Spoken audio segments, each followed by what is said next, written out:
Nikita Mirzani secara terang-terangan membongkar sikap brutal mantan anaknya, Loli, saat masih berada di bawah pengawasannya, hingga lepas dari pengawasannya dan hidup sendiri. Sebelum isu Loli hamil di luar nikah merebak, Nikita Mirzani menyatakan bahwa Loli sejak dulu memang kerap melakukan hal-hal tak terduga, bahkan hingga membuatnya murka.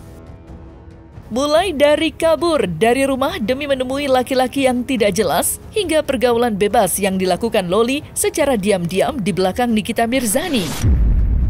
Dan kini, setelah Loli lepas dari pengawasannya, Loli mendadak diisukan hamil di luar nikah dan menggugurkan kandungannya. Untuk mengetahui beberapa sikap Loli yang membuat Nikita Mirzani ogah menganggapnya sebagai anak lagi, maka inilah 5 sikap brutal Loli yang dibongkar Nikita Mirzani, versi Cumi Top 5.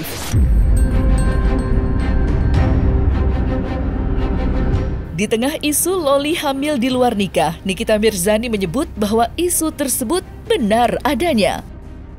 Bahkan Nikita Mirzani secara blak-blakan menyebut bahwa Loli telah menggugurkan kandungannya dan ia mengetahui tempat di mana Loli melakukan tindakan ilegal tersebut. Lantas, seperti apa reaksi Nikita Mirzani saat mengetahui anak yang telah ia ikhlaskan itu hamil di luar nikah? Benarkah ia mengetahui tempat Loli melakukan tindakan ilegal menggugurkan kandungannya? Padahal kalian tidak tahu, di balik hijabnya itu ada masalah yang dia sembunyikan begitu besar. Sampai akhirnya itu anak kelayangan sendiri dan akhirnya memutuskan untuk mengaborsi. Coba bayangin, saya tahu dia aborsi di mana, saya tahu dia cek kandungan di mana. Kalau kalian bilang, anak itu cuma orang tua, tidak ada orang tua yang menginginkan anaknya menjadi begitu. Mungkin orang tua kalian kali. Kalau di keluarga saya nggak ada.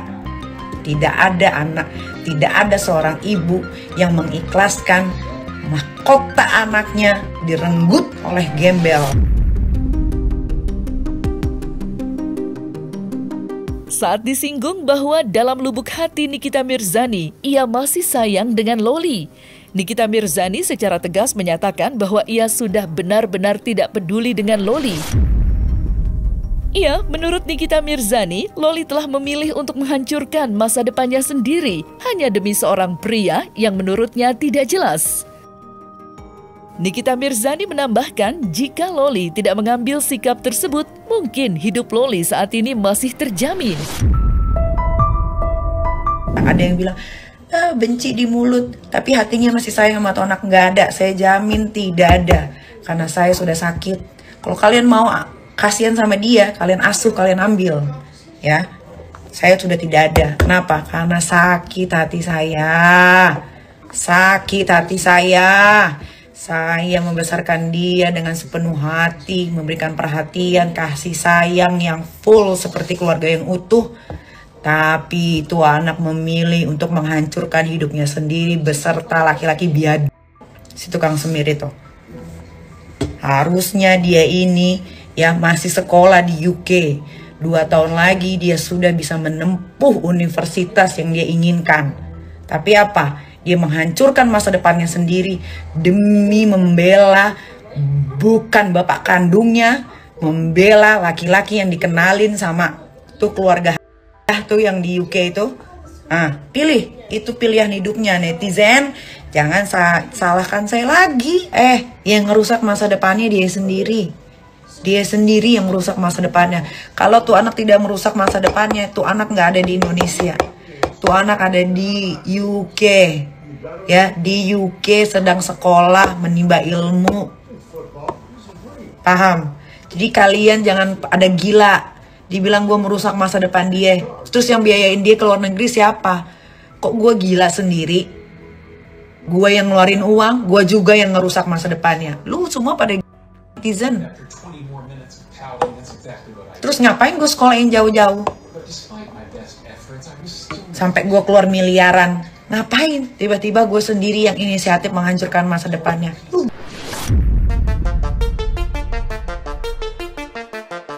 Sebelum Loli dihempaskan, Nikita Mirzani mengungkapkan bahwa dulu Loli pernah melakukan tindakan yang benar-benar membuatnya murka. Ya, menurut pengakuan Nikita Mirzani, Loli pernah kabur dari rumah secara tak wajar hanya demi menemui kekasihnya. Mantan pacarnya ya gue penjarain.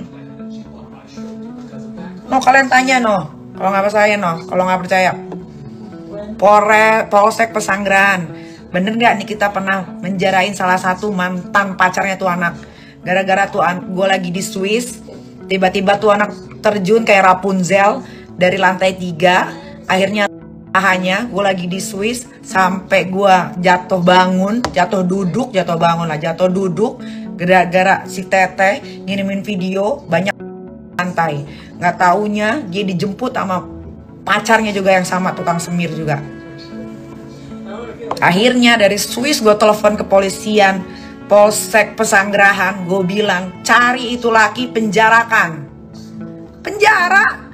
Kalau nggak percaya tanya tuh Polsek Pesanggerahan, tanya. Yang loncat dari lantai 3 itu, Teteh kan lagi tidur, katanya nggak tahu ya. Nah, tahu-tahu ada saudara Teteh mau balik lagi ke Jakarta ke sini, terusan buka gerbang, nah ada bercak sama pecahan itu tuh kaca. Langsung ponakan Teteh nelfon ke Teteh, kan Teteh tidurnya di kamar madam sama anak-anak. Nah Teteh kaget gitu, Teteh telepon si madam sambil nangis, takutnya kemana-mana gitu si Lolinya. Nah udah begitu telepon si madam telepon Dea, telepon Batari dari situ. Itu gara-gara siapa? Mau nyamperin siapa? Nyamperin siapa Teteh nggak tahu nama laki-laki nama. Tahu ya. Nama laki-lakinya terus deh. Terus? Ya tahu-tahu ada kejadian Lolinya di rumah sakit dibawa sama cowoknya. Teteh taunya dari bapak sapam di sini. Ya udah gitu.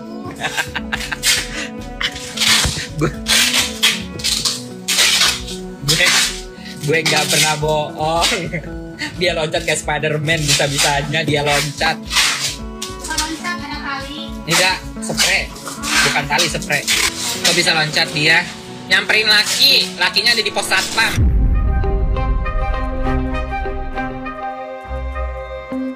Nikita Mirzani mengaku selama merawat dan membesarkan Loli, dirinya kerap dibuat geleng-geleng kepala oleh sikap Loli. Iya, menurut pengakuan Nikita Mirzani, dulu Loli pernah kepergok melakukan pergaulan bebas saat Nikita Mirzani tengah bekerja. Loli disebut pergi dengan temannya dan Nikita Mirzani menemukan hal yang tidak pantas di tubuh Loli. Kenapa si Mail pernah ngeplak palanya si Loli di mobil?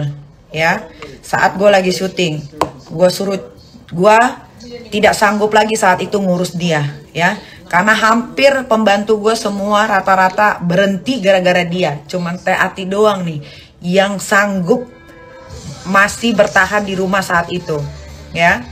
Akhirnya gue telepon salah satu tante gue bilang, tante, aku titip Loli, ya, aku sudah nggak kuat, aku nggak mau nanti anakku yang 2 orang ini ikut-ikutan seperti dia, boleh nggak aku titip di rumah, ya, nanti segala keperluan dia kasih tahu aja, nanti aku transfer. Namanya seorang ibu ya, ada aja feelingnya nggak enak. Gue lagi syuting tuh, gue inget banget tuh gue lagi syuting film, kok feeling gue nggak enak. Gue telepon Loli, gue telepon Mail, coba cek di rumah tante itu yang di Klender, ada nggak tuh anak? Cek sama si Mail, telepon ke si tante, tante tuh anak ada nggak di situ? Oh, tadi katanya izin sebentar keluar. Gitu kan. Oh, udah berapa lama? Kayaknya 30 menitan. Oke. Ngadu Mail ke gua. Kak, katanya dijemput temennya 30 menitan sih baru keluar. Oh ya udah nggak apa-apa, mungkin lagi main. Udah jam berapa? 1:30. Gue bilang. Gua WhatsApp si Mail nggak bales. Gua direct dong telepon tante gua. Gua tanya tante gua, tante, itu anak udah di rumah belum? Belum, tante juga bingung nih, kemana ya? Handphonenya mati lagi, katanya cuma sebentar. Siapa yang jemput? Ada temennya cewek 2 katanya gitu. Katanya dari sekolah Al Wildan katanya. Hah? Soal Wildan, siapa? Gue bilang, dia sih bilang katanya kakak kelasnya. Udah, akhirnya gue telepon salah satu temen gue. Cek lokasi, terakhir dia di mana? Cek, dapat dia ada di Blok M. Dari Klender ke Blok M, kalian pikir nggak coba? Dari Klender ke Blok M, Klender ke Blok M nih jauhnya kayak apa? Ya, udah. Oh, siap. Mbak, terakhir posisinya di Blok M, Mbak. Oke, Mail. Gue teleponin terus. Akhirnya dia nggak angkat-angkat. Gue suruh temen gue yang kenal sama Mail juga gedor-gedor kosannya. Gedor, bangunin dia. Bangun akhirnya. Kenapa, Kak? Lu cari ya dia tuh anak tuh ya. Lu cari. Dia ada di Blok M. Gue nggak mau tahu. Pokoknya harus ketemu. Gue bilang begitu ya. Terus habis itu dicari sama Mail. Wah, ya nih, gue udah di sini nih, tapi nggak ketemu. Lu cari lagi, lu cari. Ternyata lu tahu netizen, ya, dia lagi nongkrong sama 2 perempuan dan 2 laki-laki yang tidak dikenal. Satu badannya gembrot, yang satu lagi bener-bener kayak gembel, ya. Sama Mail di foto. Gue masih ada simpen buktinya. Jebret di foto-fotonya. Nih, gue udah ketemu anak lu katanya. Udah. Itu anak dikepang begini, dikepang begini kan. Gue bilang gini, bawa pulang ke rumah gitu kan, bawa pulang ke rumah. Udah bawa pulang ke rumah, dia nggak mau, nangis dia jeritan. Bawa, gue bilang gitu kan, udah dibawa. Masuklah dia ke Grab, ya, masuk dia ke Grab. Terus nggak tahu, nggak tanpa sengaja, tuh si Mae ngelihat cupangan di sini, nih, ya, cupangan di sini. Langsung dia video call gue. Lu tahu saat itu keadaan gue kayak apa? Disco, say, merinding sampai bawah. Disco, lu tahu nggak disco? Ya, shaking, lu tahu nggak shaking ya? Bergetar nih. Sikap tak baik Loli ternyata bukan hanya disaksikan oleh Nikita Mirzani. Ya, orang-orang terdekatnya termasuk asisten pribadi hingga asisten rumah tangga Nikita Mirzani nyatanya pernah memergoki Loli bersikap tak senonoh. Lantas, seperti apa sikap tak senonoh yang dilakukan Loli? Dan seperti apa Nikita Mirzani menanggapi hal tersebut? Nih, Tete jujur nih, ada netizen nih. Apa? Nih, si Loli pas masih di sini, ada orang benerin AC, dia ke bawah, pakai celana pendek banget, terus dia gitu nggak pakai BH, terus nungging-nungging buka kulkas, bener gak? Bener gak? Bener gak? Cepetan, bilang bener gak? Nanti sangkanya gue bohong. Cepetan. Nanti gue sangkanya bohong. Iya gak? Bener gak? Iya. Kalau benar-benar, kalau enggak, Tete Maya jawabnya. Setahu saya karena saya pernah menjadi seorang anak, ya, setahu saya namanya seorang anak, apalagi masih sekolah, kewajibannya apa sih? Belajar. Ya, sampai lu bisa cari uang sendiri, lu mau jungkir balik kek, lu mau merosot kek, terserah. Tapi ketika lu masih mau dibantu dengan orang tua lu, apa sih yang harus dilakuin seorang anak selain belajar? Nurut. Ngerti nggak? Nurut. Kalau sudah bisa cari uang sendiri, terserah. Lu mau ngapain terserah. Saya aja yang menurut kalian katanya, saya hilang sama mantan suami saya setelah menikah. Setelah menikah. Garis bawahi ya, setelah menikah. Bukan sebelum menikah. Saya pecah. Gak ada itu, gak ada di keluarga saya.